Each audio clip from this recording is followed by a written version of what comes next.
or there will be tragedy. The world's most dangerous weapons. মধ্যপ্রাচ্যের আকাশ যখন শান্ত সকালের অপেক্ষায় ঠিক তখনই আকাশে জ্বলে ওঠে আগুনের শিখা। ইরান ব্যালিস্টিক ক্ষেপণাস্ত্র ছুড়ে ইসরায়েলের অন্তত 10টি শহরে, তেল আবিব, হাইফা, কারবেল থেকে শুরু করে উপকূলীয় এলাকা পর্যন্ত।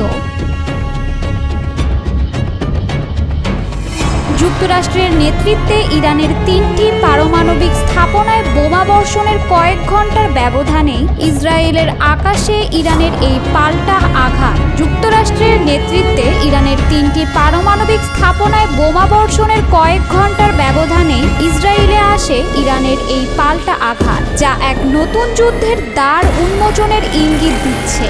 আকাশে বিস্ফোরণের শব্দ, আতঙ্কিত মানুষের ছুটোছুটি এবং শহরের সাইরেন, সব মিলে যেন এক ধ্বংসাত্মক যুদ্ধের আগাম পূর্বাভাস।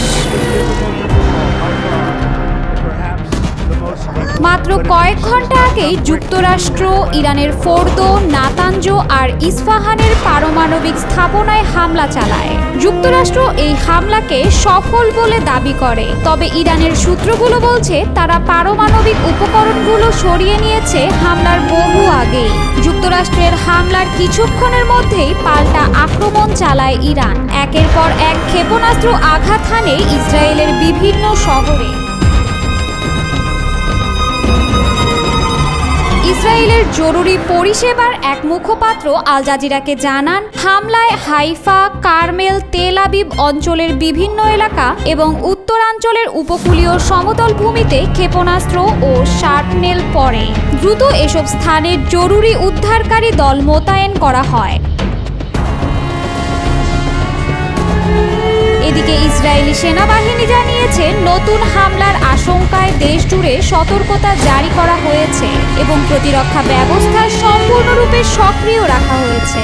জেরুজালেমে অবস্থানরত সাংবাদিকরা জানিয়েছেন, শহরের আকাশে বিস্ফোরণের শব্দ শোনা গেছে এবং ভিডিও ফুটেজে আকাশে একাধিক বস্তু উঠতে দেখা গেছে, যা রকেট প্রতিহতকারী ক্ষেপণাস্ত্র বলে ধারণা করা হচ্ছে। বিশ্লেষকদের মতে, এ ঘটনা কেবল ইসরায়েল ও ইরানের মধ্যকার উত্তেজনাই নয়, বরং পুরো অঞ্চলের নিরাপত্তা পরিস্থিতিকেই অনিশ্চিত করে তুলেছে। যুক্তরাষ্ট্র, ইরান এবং ইসরায়েলের মধ্যে চলমান সংঘাত এখন ক্রমেই সরাসরি সামরিক সংঘর্ষের দিকে এগিয়ে যাচ্ছে। মধ্যপ্রাচ্যে আধিপত্য বিস্তারের প্রতিযোগিতা, ধর্মীয় ও রাজনৈতিক মতবিরোধ এবং দীর্ঘদিনের শত্রুতা এই সংঘর্ষকে আরও ঘনীভূত করে তুলেছে। এতে করে গোটা অঞ্চল জুড়ে মানবিক বিপর্যয়ের আশঙ্কাও বাড়ছে। বিশ্ব সম্প্রদায়কে এখনই এই উত্তেজনা প্রশমনে কার্যকর কূটনৈতিক উদ্যোগ নিতে হবে, অন্যথায় সংঘর্ষ পুরো অঞ্চলে ছড়িয়ে পড়ার পাশাপাশি বিশ্বব্যাপী জ্বালানি বাজার ও নিরাপত্তা ভারসাম্যে নেতিবাচক প্রভাব ফেলতে পারে বলে মনে করেন আন্তর্জাতিক বিশ্লেষকরা।